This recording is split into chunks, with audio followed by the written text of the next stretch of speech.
শ্রমিকদা, east Bengal তো সেমিফাইনালে গেল, কিন্তু কালকের পারফরমেন্সটা নিয়ে তুমি কি বলবে ইস্ট বেঙ্গলে?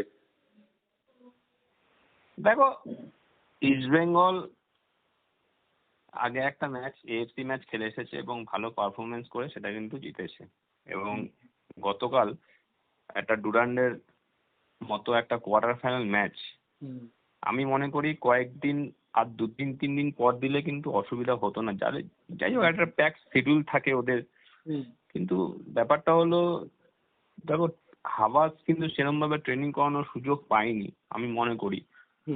যে টিমটাকে এএফসি ম্যাচের পরে আবার 2 দিন পরে ডুরান্ডের মতন একটা কোয়ার্টার ফাইনাল ম্যাচ, দেখো প্রতিপক্ষ যেই হোক, কিন্তু একটা ডুরান্ডের মতো কোয়ার্টার ফাইনাল ম্যাচ, সেখানে কিন্তু কালকে আমি দেখেছি হাবাসকে মোটামুটি যেটা ফার্স্ট 11 খেলেছিল এএফসি কাপে, প্রায় 7-8 জনকে চেঞ্জ করেছে, ফার্স্ট টিমে রাখেনি তাদেরকে।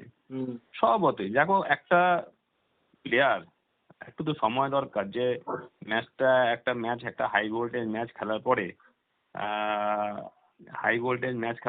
তারপরে আরেকটা ডুরান্ডের মতো খেলা একটা খুব কঠিন হয়ে দাঁড়ায়। সেই জন্য আমি বলবো যে ম্যাচটা হয়তো 1 গোলে জিতেছি ঠিকই, অনেকে বলবে যে খারাপ পারফরমেন্স, একটা আর্মির সাথে ম্যাচ, কোন রকমে জেতা, কিন্তু আমি মনে করি দেখো, এটা কোনো অন্যায় নেই, এটা কোনো আমি খারাপ দিক দেখছি না। কারণ একটা পরপর ম্যাচ, কন্টিনিউয়াসলি ম্যাচ খেলাটা একটা কিন্তু প্লেয়ারদের ধকল হয়ে দাঁড়ায়। সেখানে ঠিক আছে, আমি মনে করি এটা আমার কোনো দ্বিমত নেই যে যে এই খারাপ পারফরমেন্স হতে পারে। কারণ কালকে দেখেছিলাম প্রত্যেকটা প্লেয়ার চেঞ্জ হয়েছে এবং নতুন প্লেয়ার এসেছে, খেলেছে তারা, এবং দলে সুযোগ পেয়েছে, এবং হাবাস সেই পুরো দলটাকে চেঞ্জ করে নতুন প্লেয়ার খেলিয়েছে। এটা হাবাসের পক্ষেই সম্ভব। দেখো, যেরকম একটা রিস্ক নেওয়া, একটা কোয়ার্টার ফাইনাল ম্যাচের মতন ম্যাচ, সেখানে নকআউট ম্যাচ, সেখানে পুরো টিমটাকে চেঞ্জ করে নতুন দল নামিয়ে, যেটাতে আমি সত্যি কৃতিত্ব দেবো হাবাসকে এবং প্লেয়াররা। ঠিক আছে, আমি এতে কোনো কিছু মনে করি না।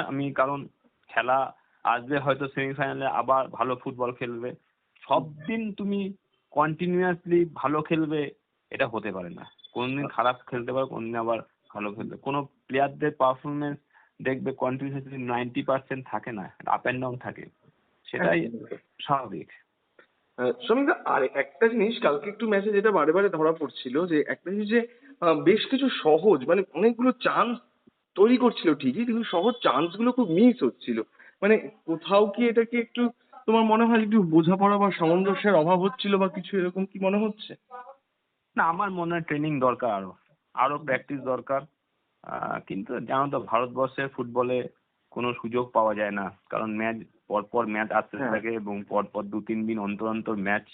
সেখানে ভুলভ্রান্তি একটা হয়, হতে পারে ম্যাচে, কিন্তু যেটা রেকটিফিকেশন করতে হবে পরের ম্যাচে, তো প্র্যাকটিস তো দরকার।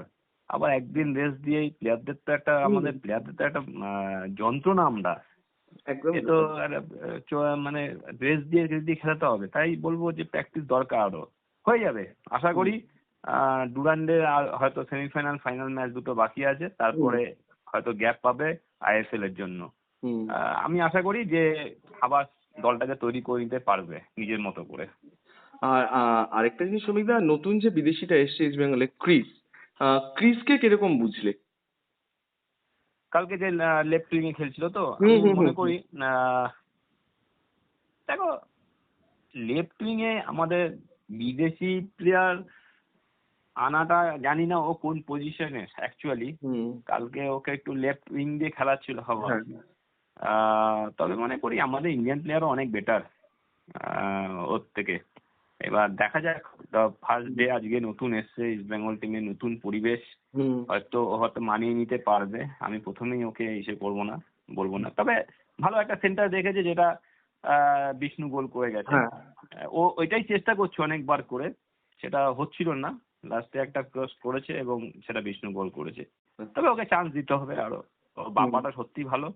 এবার লেফট উইং খেলাবে না কোথায় খেলাবে সেটা হাবাসই ঠিক করতে পারবে, এবং কোথায় খেলালে ও টিমের সাথে সামঞ্জস্য হতে পারবে সেটা কিন্তু প্র্যাকটিসে হাবাসি ঠিক করতে পারবে, কিন্তু আমার মনে হয় যদি লেফট উইংয়ে খেলায়, ও যদি লেফট উইং হিসাবে আসে কিংবা রাইট উইং হিসাবে আসে, তাহলে আমাদের স্বদেশি প্লেয়ার অনেক বেটার আছে। হুম। তবে আমি মনে করবো ওকে যদি স্ট্রাইকিং পজিশনে, হয়তো এটা দেখো, এটা সম্পূর্ণ হাবাস জানে, হাবাস কি করবে না করবে তার ব্যাপার, তার কি সিস্টেম, কোথায় খেলবে না খেলবে সেটা সম্পূর্ণ কোচের উপর ডিপেন্ড করে। তবে নো ডাউট ও বাপাটা সত্যি ভালো, এবং সেটা কিছু সময় আমাদের হয়তো ঝলক দেখিয়েছে, বাট ওকে চান্স দিতে হবে। এখনই আমি মন্তব্য কিছু করব না। হুম।